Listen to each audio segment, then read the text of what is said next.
The RISA Learning Module 2, Foundations of Risk Assessment and Safety Planning, contains two main sections, Risk Assessment 101 and Safety Planning 101. This presentation covers Risk Assessment 101. I would like to start by honoring the land that we are on, which has been the site of human activity since time immemorial. It is the traditional territories of the Huron-Wendat, Anishinaabe, the Chippewa, the Haudenosaunee Confederacy, and most recently, the Mississaugas of the Credit River First Nations. Ontario is covered by 46 treaties and other agreements, and is home to many Indigenous nations from across Turtle Island, including the Inuit and the Métis. These treaties and other agreements, including the One Dish with One Spoon, One Palm Belt Covenant, are agreements to peaceably share and care for the land and its resources. Other Indigenous nations, Europeans, and newcomers were invited into this covenant in the spirit of respect, peace, and friendship. We are mindful of broken covenants, and we strive to make this right, with the land and with each other. We are all treaty people. Many of us have come here as settlers, immigrants, newcomers, in this generation or generations past. I would like to also acknowledge those of us who came here forcibly, particularly as a result of the transatlantic slave trade. Therefore, I honor and pay tribute to the ancestors of African origin and descent. This module series is being brought to you by the Barbara Schleifer Clinic. We are a specialized clinic in downtown Toronto, offering free, trauma-informed wraparound services to women and gender-diverse people who have been subjected to violence. Our services include professional counseling and transitional housing services, legal advice, representation, and court support in the areas of family, immigration, criminal, sexual assault, and harassment law, multilingual interpretation in 200+ languages and social purpose enterprise, centralized intake and client advocacy services, including case management and special projects. We've served over 14,000 women and gender-diverse people from diverse communities last year, and over 120,000 since 1985. By the end of this module, participants will be able to define risk assessment and explain why it's important, describe major risk factors for intimate partner violence, know the benefits and limitations of using a formal risk assessment tool, understand how to use the clinic's risk identification and safety assessment tool, known as the RISA tool, to identify risks that your clients may be facing, and explain risk communication and risk management. A gentle reminder as you go through any of our learning modules to practice self-care. Talking about gender-based violence can be activating for some. It is also just good practice to care for ourselves during the workday, regardless of the topic. We have a list of self-care resources on the RISA website at riseaboverisk.ca. You can look for the heart and hand symbol that's shown on the slide on our website side menu to access resources. In general, we encourage you to pause as often as you need to throughout the module. Take time to move your body if it feels comfortable to do so, have a sip of water, breathe, and check in with yourself or with someone you trust when you need support. This module uses a number of key terms. If you're unfamiliar with any of these terms, or would like a refresher, please refer to the glossary on the RISA website. It can be found in the sidebar on the Learning Modules page, as shown as the image above. Many of these terms are also covered in Module 1, Gender-Based Violence, the Basics, which you can find on the RISA Learning Hub. Let's begin with our first topic. What is risk assessment, and why is it an important part of working with clients who may be experiencing gender-based violence, or who are at risk of gender-based violence? Please note, much of the literature and research about risk assessment pertains to intimate partner violence, which is why you will see the term IPV used more frequently throughout the modules. To begin our discussion of risk assessment, we will present some high-level definitions of the main ideas in this module. First off, it is essential to understand what is meant by risk. In cases of intimate partner violence, risk can be defined as the likelihood that violence will occur in the future if actions and safety measures are not in place. It is imperative to identify the patterns, frequency, severity, and nature of violence, in addition to its likelihood of occurring in the future. Risk factors are used to help measure or predict the level of risk that someone may be experiencing. A risk factor is a circumstance, an event, and/or a personal characteristic that precedes the occurrence of danger and may influence a person's decision-making. In other words, a risk factor increases the likelihood of danger. Risk assessment is an evaluation of the level of risk a survivor of intimate partner violence may be facing, including the likelihood of repeated or lethal violence. It may be based on a professional's judgment from their experience in the field, and/or a structured interview, and/or an assessment tool that often includes a checklist of risk factors. While most risk assessments focus on a single person, it is essential to consider the safety of other at-risk individuals, including children, new intimate partners, other family members, employers, and service providers. To help illustrate the key terms we defined on the previous slide, let's briefly discuss a case example. You are working at a legal clinic for survivors of gender-based violence, much like the Schleifer Clinic. There, you meet a client named Alex. Alex is 22 years old and lives with her same-sex partner. The couple has lived together for 3 years. Alex disclosed that her partner has been emotionally abusive since they moved in together, and was recently physically violent. Alex is thinking about leaving her partner, but is unsure because she recently lost her job and has no means to pay for her living expenses if she were to move out. She is currently isolated from her family due to homophobia, and is reluctant to reach out to them for support. Alex is unsure what her legal rights and options might be for separating from her partner. In talking to Alex about her options, one of the things you'll want to be thinking about right away is the level of risk that Alex may be facing, whether it's risk of ongoing abuse from her partner, or risk of violence escalating to the point of lethality or serious harm. We will discuss how to identify which level of risk your client is experiencing later on in the module. Risk factors are the evidence-based circumstances, events, or characteristics that you want to be listening for and asking about as Alex shares her story with you. For example, the recent escalation of violence that Alex described would be a risk factor. We know that risk also increases during separation. Doing a risk assessment can help you to know what kinds of questions to ask and what kinds of risk factors to look out for. For example, Alex may not be aware that her isolation from her family due to homophobia places her at an increased vulnerability to violence, and that increasing Alex's social support network is an important part of her safety planning. The good news is that, by conducting a risk assessment, you can help Alex to understand the types of risks she may be facing and can work with her to enhance her safety at the same time as you're helping her to understand her legal rights and options. Most risk assessments are based on the identification of various risk factors.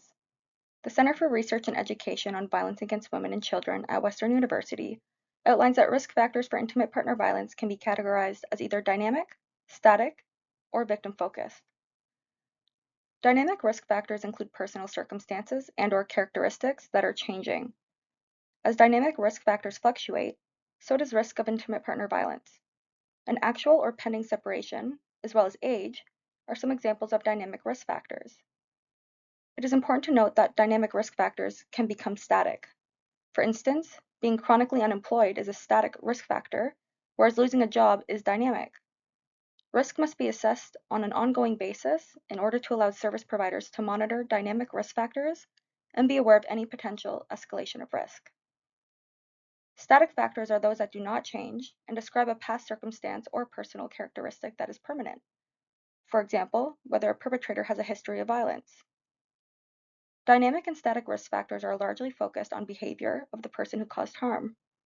Alternatively, victim-focused factors account for the survivor's own feelings and senses of danger and risk in a way that integrates their needs and vulnerabilities into the assessment. They allow the assessor to consider the life circumstances, social factors, and personal characteristics that might impact the choices and resources available to the survivors, which are fundamental to safety planning strategies. There are multiple major risk factors for serious harm and lethality identified in the academic literature and research studies evaluated in the risk assessment project. Just a reminder that if any of the terms on this slide are unfamiliar to you, you can find the definitions in our RISA glossary. The chart on the screen categorizes these factors based on whether they are dynamic, static, or victim-focused. Some of the dynamic risk factors include an actual or pending separation, coercive control, which can include acts of assault, threats, humiliation, and intimidation to isolate the survivor from support, the perpetrator being depressed, the perpetrator having access to or possessing any firearms, the perpetrator's substance use, and escalation of violence in frequency and/or severity.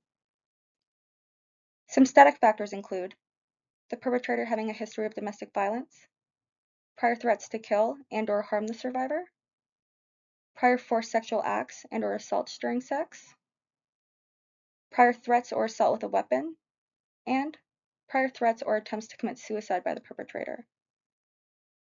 Some victim-focused factors include the survivor's intuitive sense of fear and survivor vulnerability, which includes mental health issues, addiction, disability, language barriers, etc.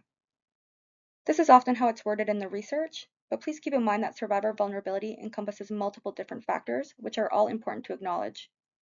When gauging this factor with clients, it is crucial not to make the impression that the presence of these factors make the survivor somehow responsible for the violence. There are many benefits to conducting a risk assessment. The primary benefit is that it can help to increase safety for survivors and their families and communities, and prevent future violence. We can also think of risk assessment as a way to benefit from past evidence. Looking at risk factors to predict violence allows us to apply what we know about common patterns of violence and the factors that may lead to lethality or escalation of violence. Risk assessment tools play an important role in conducting a comprehensive risk assessment. Tools provide an understanding and a shared language about risk for service providers. Because risk assessment tools are meant to be systematic and evidence-based, they can help us to identify signs or factors that we may otherwise miss if we are not sure what to look for. According to our research, using validated tools can also help provide stronger evidence in the legal system, which can ultimately benefit survivors who are seeking legal justice. We will go into more depth about risk assessment tools later in this module. There are many intimate partner violence risk assessment tools available, which focus on different aspects of risk assessment. Most tools focus on predicting future violence, and some also focus on prevention and risk management. Actuarial tools calculate a risk score by adding together the weighted ratings of several evidence-based risk factors. They are considered to have higher reliability and greater predictive accuracy than other forms of intimate partner violence risk assessment tools. However, they've been critiqued due to their reliance on static risk factors and their focus on predicting future behavior, rather than on conducting an ongoing assessment and capturing changes in risk over time.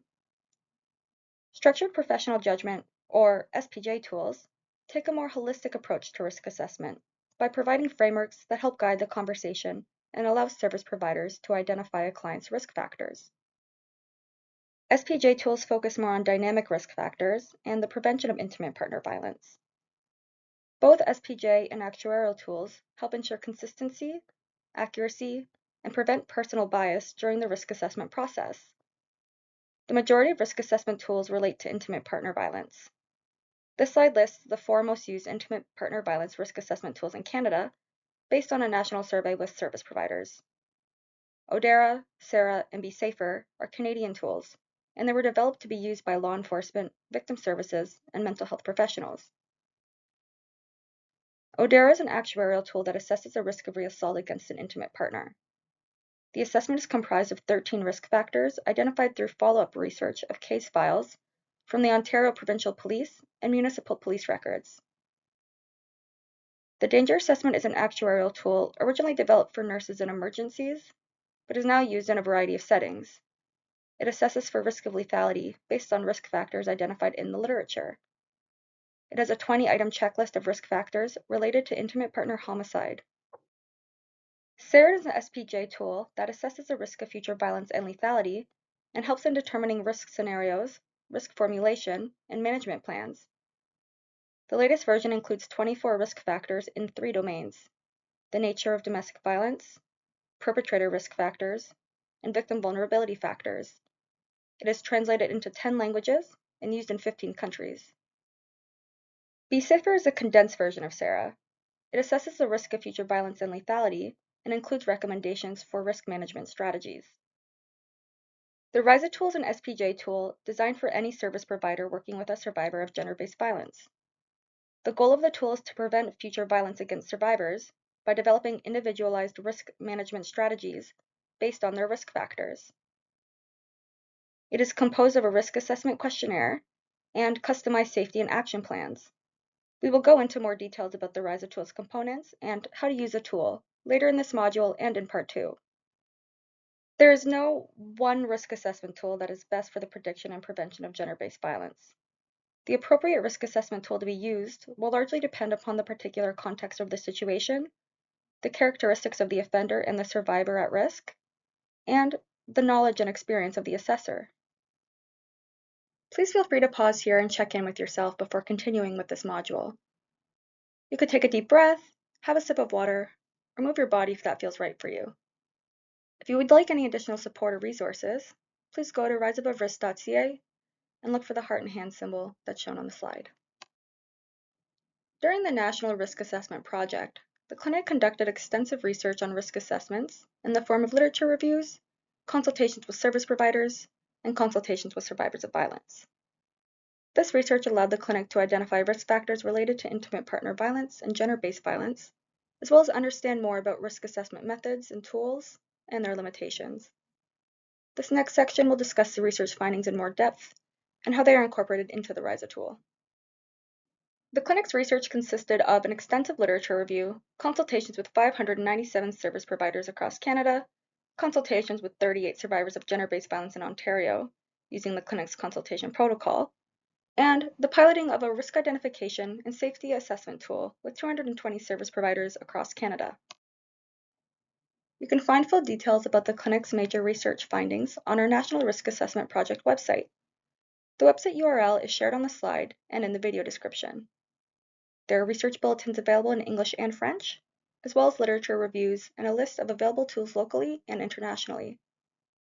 For today's presentation, we'll share some highlights of what we heard from survivors and frontline service providers, which we think will be beneficial for you as you build your own skills in conducting risk assessments with clients. As we described earlier, there are many benefits to using risk assessment tools with clients. However, there are some limitations that we discovered in our literature review, which were largely confirmed when we consulted with service providers and survivors. For example, most tools focus primarily on risk factors associated with physical violence or threats posed by the abuser. Other types of abuse and instances of power and control, such as psychological abuse and coercive control, are not included in most tools. Most tools have not considered survivors' intersectionality and systemic and institutional risks. Many tools use a one-size-fits-all approach. Most tools have been developed and tested in English and with heterosexual couples only, and tools need input from survivors or testing in service provider settings. The RISA tool is created with a goal of addressing some of these limitations. The tool focuses on a wide range of risk factors, including those associated with different types of abuse and systemic and institutional factors. This tool attempts to account for survivors' diverse lived experiences and has been developed with input from survivors and service providers. The quotation on the screen demonstrates how service providers play a vital role in helping survivors fully understand the danger they might be facing. One research participant said, "When I talked to the counselor, it helped me to understand my risks. I knew I was at risk of possibly being killed. I just did not want to think about it. I did not know how to get out of the situation. It was to the point that I thought it was normal. She helped me to realize that it was not normal. Not every relationship is like that. I thought because I did something wrong, that's why. But it was not because I did something wrong. It was abuse." About 80% of the survivors who participated in our research shared how, in hindsight, their trauma had impacted their ability to identify potential high-risk situations or risk factors for serious harm. About 90% shared that having support from a service provider was very helpful for them to understand the potential risk they were in and how to plan for their safety accordingly. Trauma can sometimes impact a person's ability to recognize or respond to the level of risk they may be facing, particularly in cases where the person causing harm may gaslight or cause the survivor to question or discount their lived reality. Service providers with knowledge of gender-based violence and the effects of trauma can therefore play an important role in helping survivors plan for their safety and make informed choices in response to potential escalation of abuse. The RISA tool was designed using a trauma-informed approach, which takes this phenomenon into consideration. Please see Module 3 for more information on how to incorporate trauma-informed approaches into your risk assessment. In addition to the literature review, the clinic collected feedback from survivors regarding their experiences with risk assessment and one of the most widely used risk assessment tools. The digital image on the slide summarizes the main findings of this research. For example, participants stated that they felt overwhelmed by the nature and sequence of questions. The questions were too technical, they felt it was too fast-paced, and they felt that they needed more space to tell their story. They further stated that they needed support, not to be interrogated. Service providers must therefore be mindful when applying a structured risk assessment tool to do so in a way that centers the survivor's needs. This can include taking breaks, doing the assessment over multiple sessions, if possible, and using a more organic or conversational style where possible. We will cover some of these techniques in Module 3. When we asked survivors what was missing regarding the tool, participants suggested including more questions about support systems in place and considering other forms of abuse and the risk factor of isolation. The RISA tool attempts to address these limitations by posing questions regarding isolation and the support systems available to survivors. One of the major findings from our research was the need for intersectional risk assessment, which resulted in the development of an intersectional risk factor framework. The RISA tool takes into consideration systemic and institutional factors, as well as individual level factors based on each client's unique circumstance and identity. The assessment of these factors allow for a more complete and individualistic evaluation of risk and safety options. It is important to note that the individual you support can exist simultaneously at the intersections of multiple factors, which may impact their choices and safety options. As service providers, it is crucial to understand the systems and contexts within which the individual experiences of survivors are rooted. It is also important to keep in mind that survivors from marginalized communities often face additional systemic and institutional barriers, which may place them at increased risk of violence or limit their access to support. This includes Indigenous, Black, and racialized survivors, immigrant, refugee, and non-status survivors, survivors living with disabilities, 2S LGBTQIA+ and gender diverse survivors, those living in rural, remote, or northern communities, and others. Learning Module 3 will explain intersectional risk factors in more depth. Please feel free to pause here and check in with yourself before continuing this module. You could take a deep breath, have a sip of water, or move your body if that feels right for you. If you would like any additional support or resources, please go to riseaboverisk.ca and look for the heart and hand symbol that's shown on the slide. This next section will walk you through the components of the RISA tool and how to do a risk assessment. Before we get into the RISA tool itself, it is important to review how and when to conduct a risk assessment.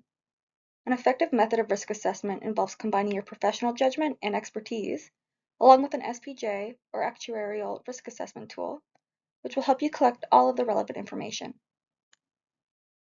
Personal interviews can be used to gather information for risk assessments. Such interviews can be conducted with both survivors and perpetrators, and can be done in person, over the phone, through video calls, or via text. There can be benefits and limitations unique to each method, and it's important to understand the survivor's preferences and needs around meeting in person versus online or over the phone. Interviews with survivors can be used to determine their perception of risk, what risk factors they are facing, and to gather information about the person who caused harm. The RISA tool questionnaire helps guide these personal interviews and ensures you are covering all the potential risk factors. We recommend conducting a full risk assessment during the intake meeting with your client, and then following up with them about relevant factors identified in the primary assessment. As we mentioned previously, risk must be assessed on an ongoing basis, so it is very important to conduct these follow-up assessments if you meet with a client more than once. Please ensure you are following your organization's policies and protocols throughout this process. Survivors' perception of risk should form a primary element of the risk assessment. The assessment should consider and adapt based on the survivor's lived experiences. Examples of tools that incorporate the survivor's perception of risk include the Danger Assessment, SARA, Be Safer, ODERA, and RISA. Survivor perception of risk should be taken seriously, since many research studies and death review recommendations emphasize the need to ask questions about survivors' sense of fear. As you are assessing a survivor's perception of risk, please keep in mind that the impacts of trauma may have caused the survivor to become desensitized to their abuse and underestimate the risk. Service providers with knowledge of gender-based violence and the effects of trauma can therefore play an important role in helping survivors plan for their safety and make informed choices in response to the potential escalation of abuse. The RISA tool is composed of 4 different components: the RISA questionnaire, the risk factor report, the RISA safety plans, and the RISA action plans. The first component of the RISA tool is the questionnaire, which consists of questions organized into 3 sections. First, the client's current situation. Second, relevant identity factors. And third, risk identification, which is subdivided based on type of risk factor. You can find the questionnaire on the RISA Above Risk website under the Dashboard section. Each questionnaire you complete will be visible in the dashboard, organized in a table based on the unique RISA ID number, which is automatically generated for each questionnaire. You can use this ID number to keep track of which questionnaire corresponds with your clients. You will also see buttons to access the corresponding risk factor report and safety plan for each questionnaire. The risk factor report will be automatically generated upon completion of the questionnaire. It includes a list of risk factors your client is experiencing, organized by risk factor cluster. We will discuss the risk factor clusters in depth later in this presentation. Part B of this module, Safety Planning 101, will go into more detail about the safety plans and how to use them. As mentioned previously, the risk factors used in the RISA questionnaire and risk assessment worksheet are organized into clusters. We have developed 3 clusters of risk factors based on the type of risk they present. Cluster 1 factors help predict serious harm and lethality. These factors are either validated or unvalidated, but cited in major reports or academic literature. Validated risk factors have been empirically studied against controls and have been found to be statistically significant in predicting future violence. Unvalidated factors cited in major reports or academic literature are determined as being relevant to the occurrence of intimate partner violence, and although they are not validated by research studies, they are evidence-based. Major reports, such as death review committees and mass casualty reports, determine these factors by examining intimate partner violence-related deaths and making recommendations to help prevent similar tragedies in the future. We've already discussed some Cluster 1 factors earlier in the module, but additional Cluster 1 risk factors include jealousy, stalking, the perpetrator being unemployed, and abuse during pregnancy. Cluster 2 factors help predict potential reassault. Like Cluster 1 factors, these factors are either validated or unvalidated, but cited in major reports or academic literature. Cluster 2 factors include physical abuse and emotional/psychological abuse by the perpetrator. Cluster 3 factors include systemic and/or institutional risk factors identified by the clinic and/or in major research reports. It also includes validated and unvalidated factors for gender-based violence that may not be directly associated with lethality or reassault, but may still be relevant to a survivor's risk of gender-based violence.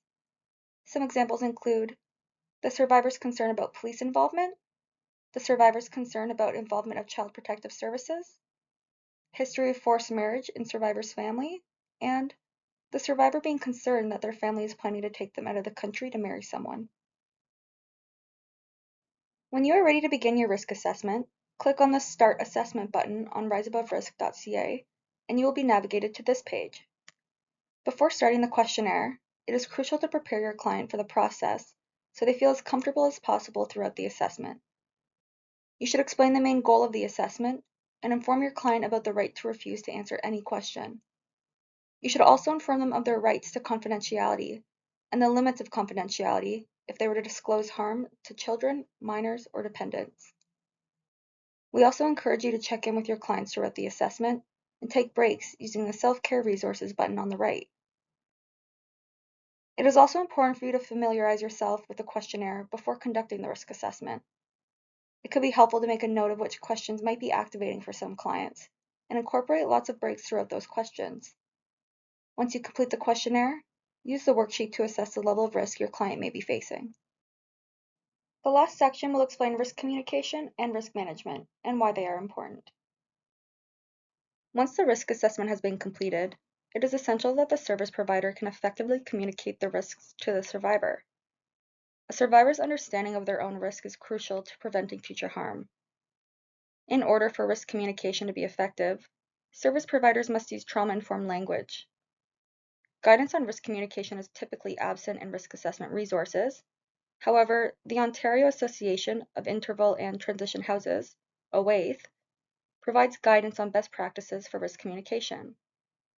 According to OAITH, there are 5 key areas that need to be considered when communicating risk to a survivor: safety, trustworthiness and transparency, collaboration and mutuality, empowerment, voice, and choice, and cultural, historical, and gender issues. Under safety, the service provider should make a point of validating the survivor's safety concerns, allowing the survivor to direct safety planning or preferable risk management strategies, and considering the survivor's emotional safety by allowing the survivor to direct the pace and take frequent breaks. Under trustworthiness and transparency, the service provider should try to build a rapport and create a safe place for disclosure, clearly outline the purpose and process of risk assessment, seek informed consent regarding information sharing, and consider the physical setting in which the risk assessment is to be conducted.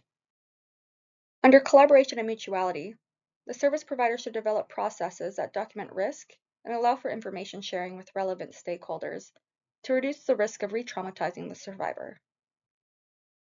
Under empowerment and voice and choice, the service provider should try to use client-centered dialogue and offer safety planning. Prior to providing strategies related to safety planning, the provider should allow the survivor to identify their choice and ask for their permission to share additional strategies. They should also provide the survivor the choice to participate in risk assessment and be willing to address other prioritized needs if that's what the survivor prefers. Under cultural, historical, and gender issues, the provider should ensure that the voices of Indigenous survivors, elders, and communities are present in ongoing risk assessment, risk management, and safety planning practices. They should value non-clinical approaches, including cultural ceremony, storytelling, song, and dance. The provider should also use multiple risk assessment tools or various versions of tools to ensure informed safety planning and risk management. Gender-based violence service providers play a role in communicating risk to other systems and organizations to help manage the risk. These could include child protection agencies, courts, mental health services, crisis accommodation, and advocacy services. When risk management is done in isolation by different service providers, the result can be a limited understanding of the risk posed to the survivor and their loved ones. Risk assessment is only one part of a broader and ongoing risk management strategy to minimize future gender-based violence. Risk management strategies consist of two main components: risk assessment and a strategy to minimize future harm. Minimizing harm involves safety planning for the survivor, effective risk communication, risk management strategies for the perpetrator, ongoing risk assessment, and collaboration between multiple agencies. Safety planning is the key risk management strategy for survivors. Although safety planning is extremely important, it is not the only component of risk management. Risk can still exist despite safety measures being taken by survivors. This is why it's essential that survivors are aware of the risks they are facing, which requires effective risk communication. Risk management strategies for the perpetrator should also be implemented to reduce the likelihood of future violence.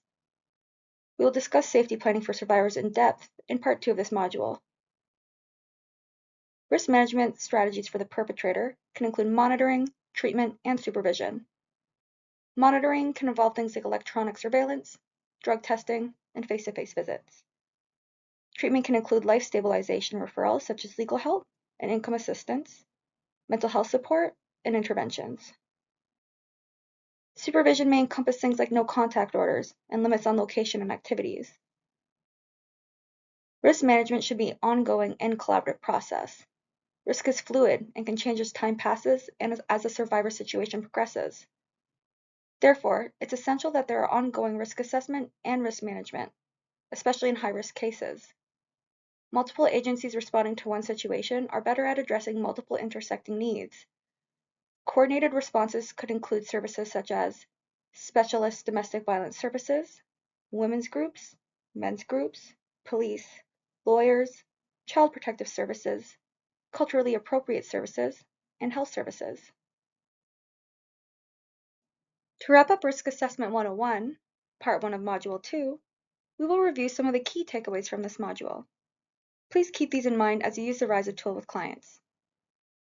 The goal of risk assessment is to identify all risk factors your client might be experiencing, and using a risk assessment tool helps to ensure this. Survivors' voices and perspectives need to be included in the design and implementation of risk assessment. Risk assessment tools and practices need to be more trauma-informed, and if they're not, it can re-traumatize survivors. Service providers play a very important role in helping clients recognize their level of risk. Intersectional risk factors need to be taken into consideration in ways that recognize systemic and institutional harms. Effective risk communication is key, and risk assessment is one part of a broader risk management strategy. If you would like to test your knowledge from this module, we've created a short downloadable quiz and an accompanying answer key. Please click the link in the video description to download the quiz. This brings us to the end of Module 2, Part 1. To continue your learning, check out Module 2, Part 2 in the Learning Hub. There are also other modules you might want to check out, which are pictured in the slide. Thank you so much for taking the time to complete Part 1 of Module 2. Thank you for the life-changing work that you do, and for going out of your way to learn about risk assessment and incorporating it into your work. Make sure to check out the video description for links to additional resources and the work cited in this module.